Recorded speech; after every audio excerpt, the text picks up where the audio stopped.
Rumors, rumors, rumors. Well, we'll see. We're going to have to see. I'm Jack Lutz. Troy Stegner.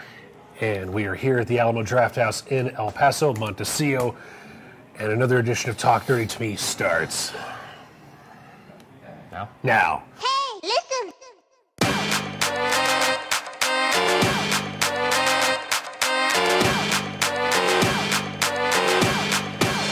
Get nerdy with me. Tell me what game that you get on. Is it card or read? What kind of class do you play, girl? In an RPG? Cause I know what them elf girls need. From WoW to Emmy. Another movie coming up.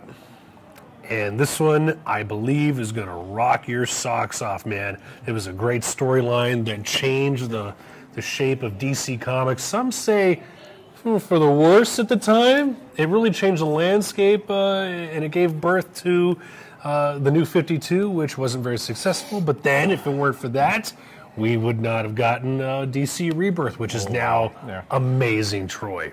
Now amazing. Non-stop hits out of after hit after hit after hit, and a lot of people say that this goes back to and it's rooted to Flashpoint. Geoff Johns, Flashpoint.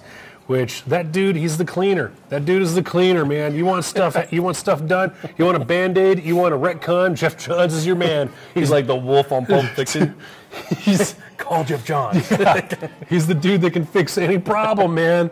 He did it with Hal Jordan, did it with Green Lantern, with Rebirth, did it with The Flash, Barry Allen, Rebirth, did it with, again, Flashpoint, changed the landscape there, did it with Rebirth itself. So now they just gave him the keys to the DC house. Yeah, I mean, and now he's the top dog. He's the top dog over at DC, rightfully so. DCEU. Dude is so good that he now has an executive department with the DC Cinematic Universe. But he's so good. He plants stuff years in advance. They come to fruition later, and you're just like, oh, I didn't see that coming. Dude, it's obscene. The amount of detail that he goes into and the planning that this guy goes into. And if we go back into Rebirth here, this is what started it all. What really, we're in a very big, nice, I don't know, what would you call it? It's a rebirth of DC. It's a rebirth, literally. It's another golden age of DC that we're living in right now, again, where you have hit after hit after hit. And if it weren't for Geoff Johns, I don't know where we would be right now. And they're still not done. They're still not done, They haven't explained all these Justice Society guys they keep throwing in. You got the Doomsday Clock coming up. You got the all this is going on with the Nightmare Batman at the same time. All this is going on with Mr. the Oz series. Yeah. Mr. Oz. All the other characters. There are so many good things going right now, and it is because of Geoff Johns. Okay, I'm done fawning over this. Let's talk about Flashpoint. I love you, Geoff Johns. The core of the series. Let's go back to the comic book series. This goes back to Barry Allen. Flashpoint, yep. Flashpoint wakes up one day. Things are changed in the timeline. Ebert Thawne, his arch nemesis, the Reverse Flash, has gone back in time to wreak havoc. And do you want to get? I don't like giving spoilers, but you do.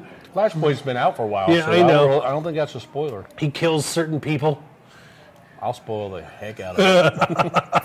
Ebert Thawne goes back, kills certain people, and it changes the timeline completely. Mm-hmm. You have Superman, who is locked up in a government facility, who has not seen an ounce of daylight, who is super skinny. You've got the Black Room, the big one here. This is what we're going into. I'm so marking out right now. The Batman. This is not the Flashpoint Batman. This is not your daddy's Batman. This is not. Well, actually, it kind of is. It kind of is. Now that you mention it, yeah. It's not Bruce. Yeah, this is what we're getting. This is the movie that we are supposedly getting with Flash, and this is not going to be Bruce Wayne. This is not going to be your regular Batman. This is going to be Thomas. Daddy Wayne. This is going to be Daddy Wayne. In the original Flashpoint series, it was Bruce that died in the alley. Yeah. Dr. Thomas Wayne became Batman.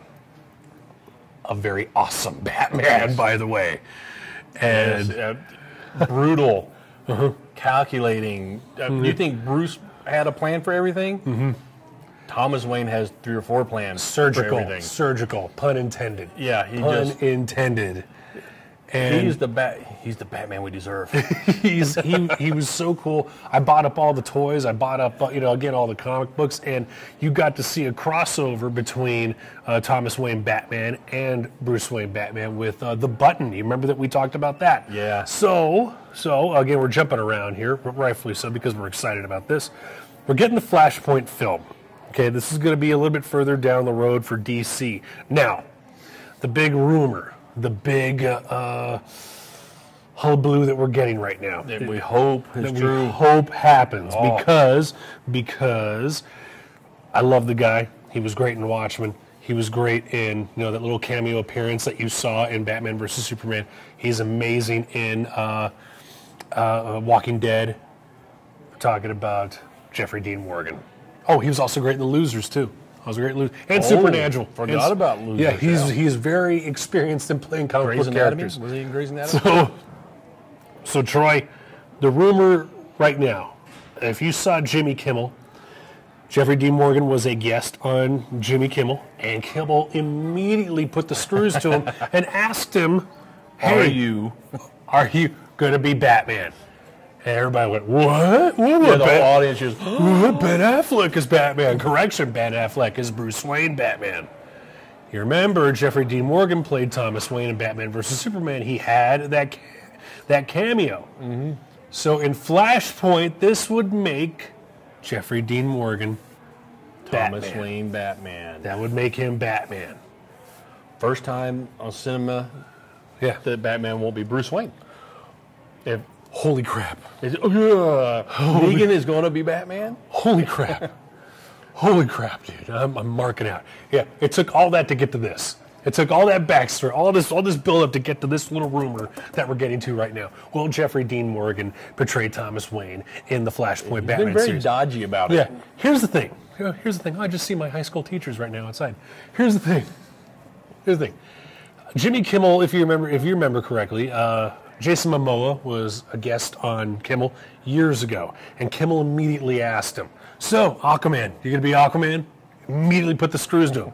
Momoa dodged the question, and he was playful with it. Became Aquaman.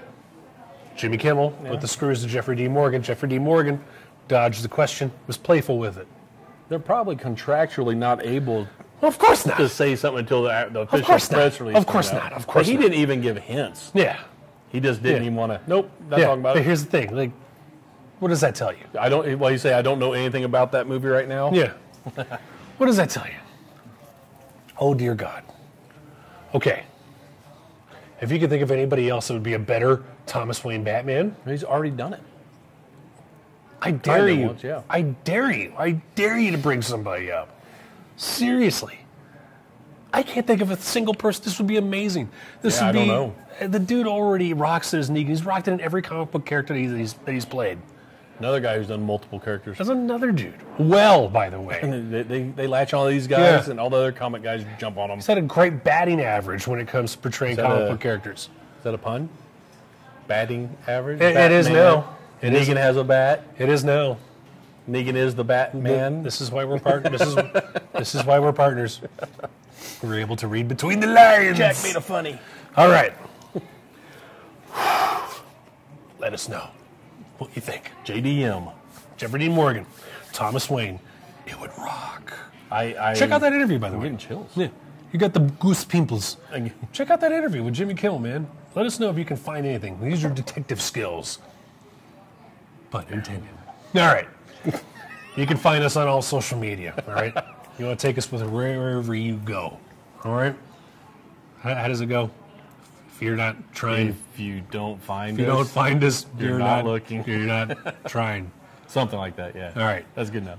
Big thanks to the Alamo Draft House here in El Paso, Montecito, for housing us and putting up with us, and the popcorn, and the iced tea, the sodas, the Cobb salad, all the stuff. You can eat it in the theater. Highly recommend the pecan Parmesan popcorn. Voted best theater in El Paso. And that's what Ray's eating, Parmesan. All right. Big thanks, by the way, going out to Ravework Productions, filming us, making us look good, shining that light on my bald head. So with that said, I'm Jack Lutz. I'm Troy Stegner. It's been a pleasure doing another edition of Talk Nerdy to Me. Good night. Sleep tight. Hey, listen.